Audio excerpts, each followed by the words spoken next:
Hey YouTube, look, I mentioned in my previous video about swingback blade kits on Husqvarna mowers, and I'm sure some people make them for other mowers.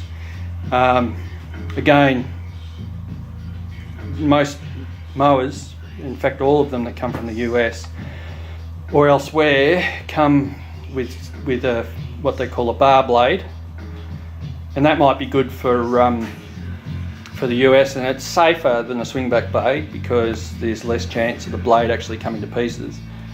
But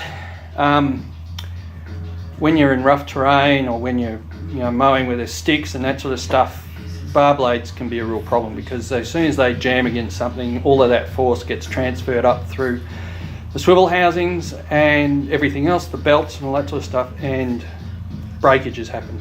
And I've had my fair share of breakages. So I wanted to show you what a swingback blade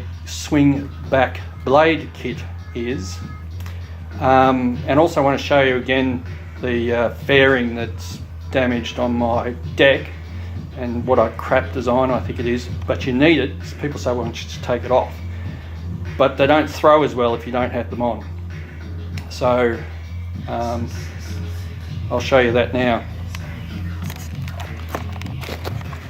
First of all, there's a bar blade. It's a bent bar blade. I've shown you this lots of times before, but that's what a bar blade is. Swingback blades are these. As you can see, they swing back. You still got a bar, but when you hit some obstacle, these just swing out of the way, and a lot less shock comes through against your against all the other vital parts of your mower. Now with the deck, that fairing I was talking about, see how it's bent and it's catching all this crap? As soon as that bends like that, it just digs in and the mower's useless. And I think that's shit, quite frankly, a shit design. And I'm going to put my second one on. So I've got my second one here. So this is the third one if you count the one that was originally on it. And these buggers are 40 bucks a pop. So that's 80 bucks I've spent on the deck just to replace these things. That's not including getting swingback blade kits and stuff like that. And you can see the deck's copping a bit of a bashing as well. This might need replacing soon as well. I don't know. I should have got a fabricated deck. I'm kicking myself for not doing it, and I keep wanting to buy one, and they keep convincing me not to buy one and just to weld some rods on and weld all these parts on and all that sort of stuff. But Jesus, I shouldn't have to do that.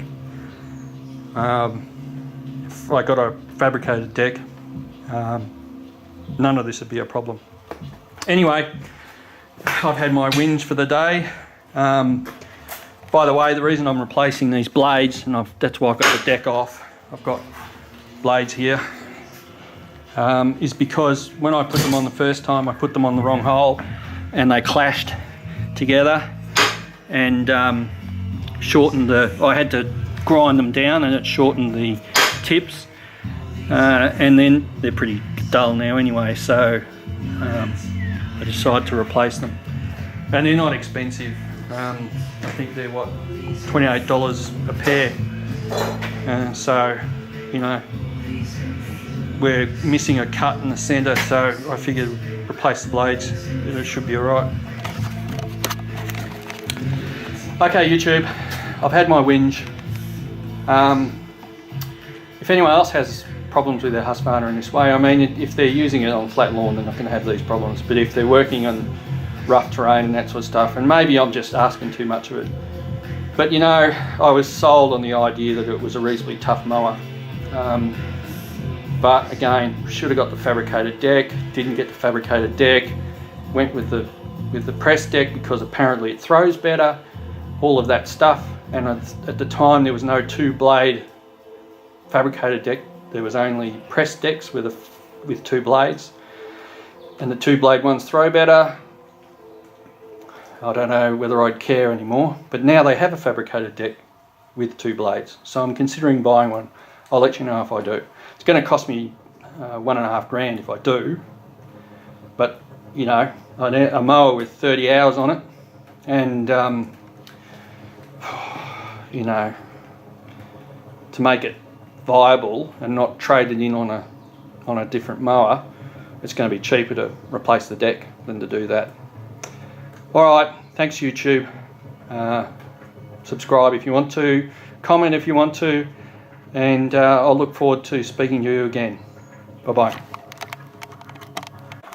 Don't know if I've got enough battery left, but I've just taken the blades off this, as I showed you before, the swing back blades. And something interesting, I've just had these on, and have a look at the nut. It's actually wearing quite severely, so it's a lot of movement in that in those blades. And if you have a look at these washers, they're a bit elongated, so the blades are moving around on the nuts and they're causing them to wear away. I'll have to be aware of that because they've only been on for about maximum 10 hours, maximum. Anyway, thought I'd add that little snippet. For anyone in Australia who's using the swing back blades, just keep an eye on your bolts.